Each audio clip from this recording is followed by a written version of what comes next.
Pengelolaan sumber daya alam laut dan pesisir oleh kelompok 4.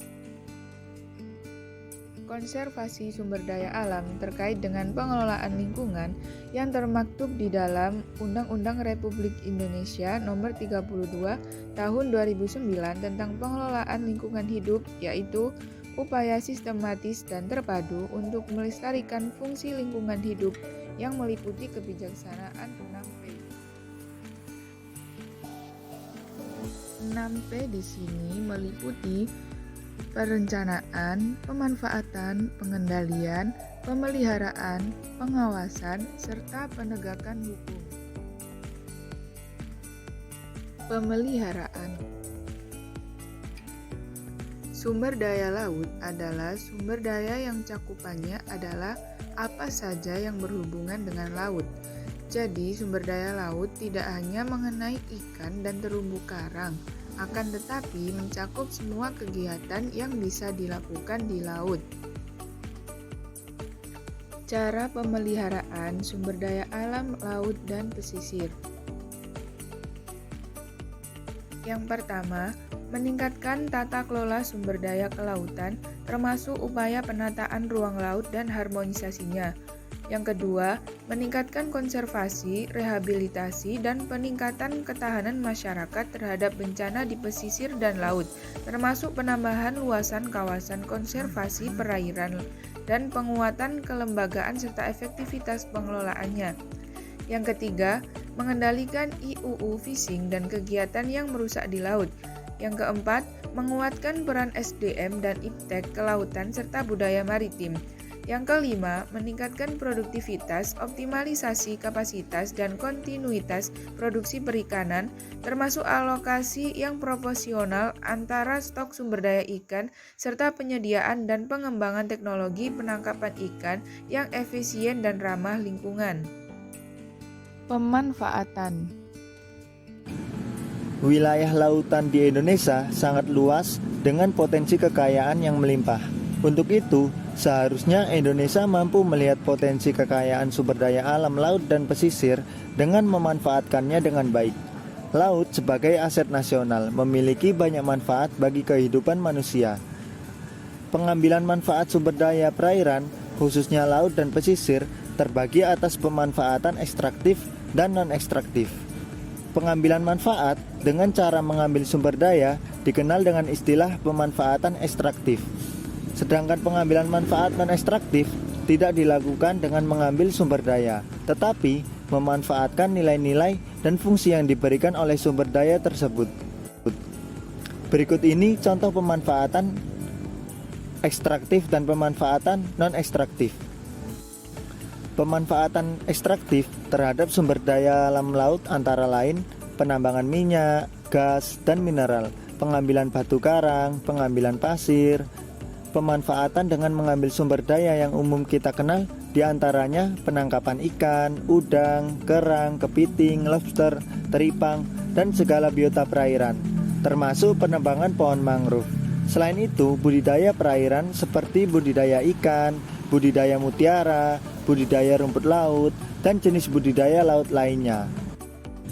Pemanfaatan non-ekstraktif terhadap sumber daya alam laut dan pesisir antara lain yaitu pariwisata, pendidikan non-ekstraktif, tempat acara sosial, olahraga air, perhubungan laut, dan penelitian non-ekstraktif.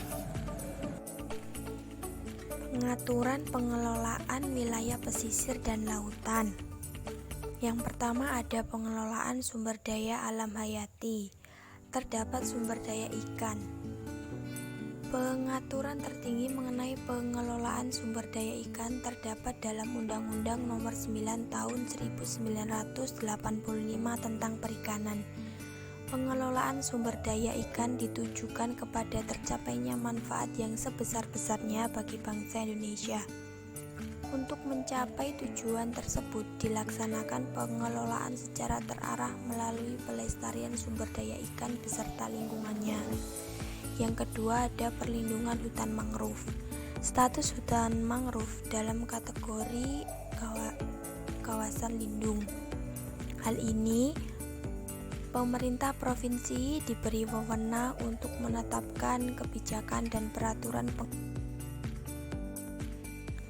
kebijakan terkait pengelolaan, pengawasan kelautan dan pesisir.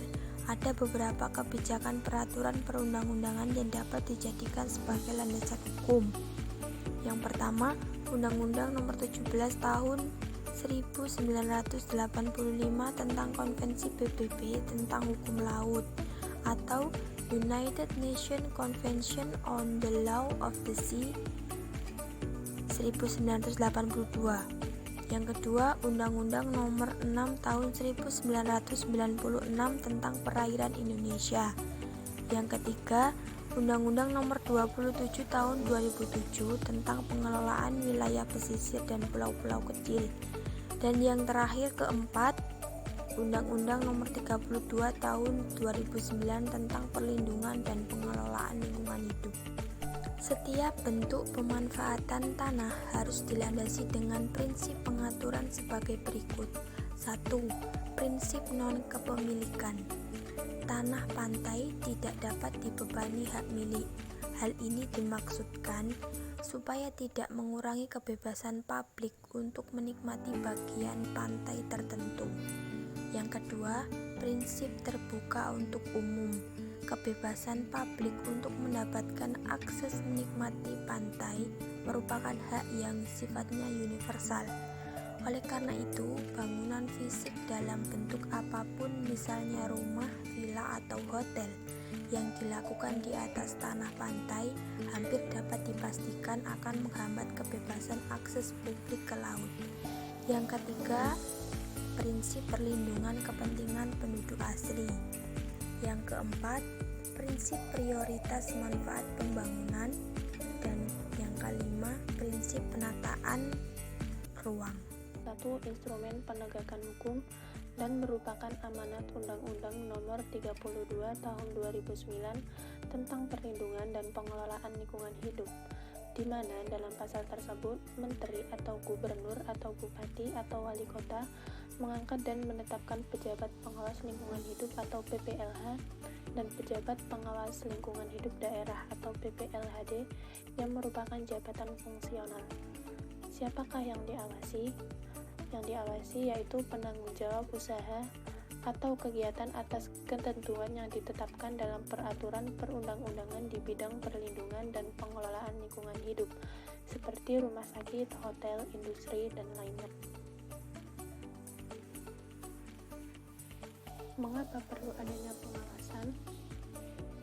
Karena kawasan pesisir dan kelautan Indonesia belum mendapatkan perhatian yang cukup serius baik dari pemerintah, masyarakat maupun pihak ketiga dalam pengelolaannya, sehingga belakangan ini baru dirasakan berbagai permasalahan yang muncul tentang kawasan pesisir dan kelautan. Untuk itu, perlu dikembangkan salah satu konsep penanganan kawasan pesisir, yaitu Integrated Coastal Zone Management. Integrated Coastal Zone Management yaitu pengelolaan wilayah pesisir dan kelautan secara terpadu dengan memperhatikan segala aspek terkait di pesisir yang meliputi aspek ekonomi, aspek sosial, lingkungan, dan teknologi. Melalui aplikasi konsep tersebut diharapkan dapat mengatasi berbagai permasalahan yang muncul dalam pengelolaan pengawasan kawasan pesisir dan kelautan. Beberapa permasalahan dalam pengelolaan dan pemanfaatan kawasan pesisir dan kelautan antara lain adalah belum diatur dengan peraturan perundang-undangan, bersifat sektoral, belum dikelola sebagai kesatuan ekosistem, dan belum dipahaminya kewenangan daerah otonom oleh stakeholder. Tujuan dari pengawasan itu sendiri yaitu yang pertama, mengetahui adanya penyimpangan pelaksanaan rencana strategis, rencana zonasi, rencana pengelolaan, serta implikasi penyimpangan tersebut terhadap perubahan kualitas ekosistem pesisir. Yang kedua, mendorong agar pemanfaatan sumber daya pesisir dan kelautan sesuai dengan rencana pengawasan dan pengelolaannya.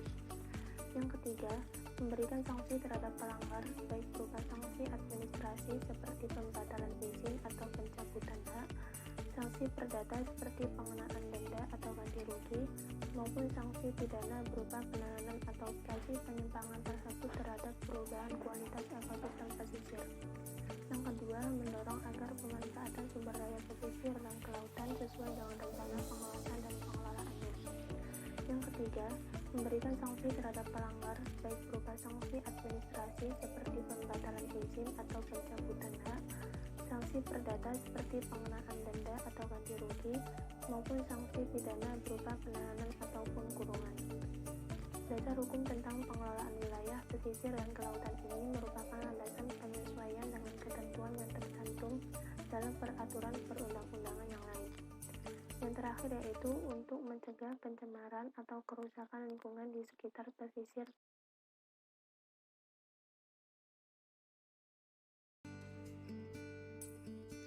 Perencanaan. Perencanaan sistem pengendalian pengelolaan sumber daya alam laut dan pesisir ditunjukkan untuk menyusun rencana integrasi sistem pengendalian pengelolaan sumber daya alam laut dan pesisir dalam bentuk matrikulasi aktivitas kelautan terhadap tugas pokok dan fungsi institusi pada pemerintah pusat dan daerah secara terpadu. Perencanaan dan pengelolaan sumber daya alam laut dan pesisir. 1. Tataran teknis. Pertimbangan teknis, sosial, ekonomi, dan lingkungan harus seimbang atau proporsional ke dalam tahap perencanaan, pelaksanaan, dan monitoring dan evaluasi. Yang kedua, tataran konsultatif, aspirasi dan kebutuhan para pihak yang terlibat harus diperhatikan pada setiap tahap pengelolaan sumber daya alam. Yang ketiga, tataran koordinasi, kerjasama yang harmonis antar semua pihak yang terkait, baik pemerintah, swasta, maupun masyarakat umum.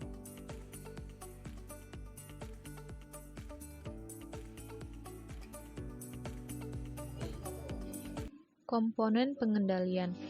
Pengelolaan adalah mengetahui secara tepat apa yang akan dikerjakan dan kemudian melihat cara kerja yang terbaik. Dengan kata lain, pengelolaan adalah pengendalian dari suatu usaha dengan menggunakan sumber-sumber daya organisir untuk mencapai tujuan organisasi yang telah ditetapkan. Contohnya ada di salah satu negara, yaitu negara Indonesia, di mana Indonesia adalah negara kepulauan terbesar di dunia, di mana Indonesia ini memiliki peluang dan tantangan yang besar dalam mengembangkan dan mengelola potensi sumber daya laut dan pesisir yang dimiliki. Fungsi pengendalian ada dua, yaitu fisik dan sosial, di mana fungsi fisik ini yaitu untuk menjaga kelestarian dan kelanjutan sistem alam dan sumber daya perikanan. Yang kedua, fungsi sosial. Karena berada di wilayah pesisir dan laut, yaitu komunitas pesisir yang telah berinteraksi secara dinamis dapat melakukan pemanfaatan sumber daya perikanan. Namun, harus tetap memperhatikan pembangunan wilayah pesisir secara berkelanjutan agar dapat terwujud.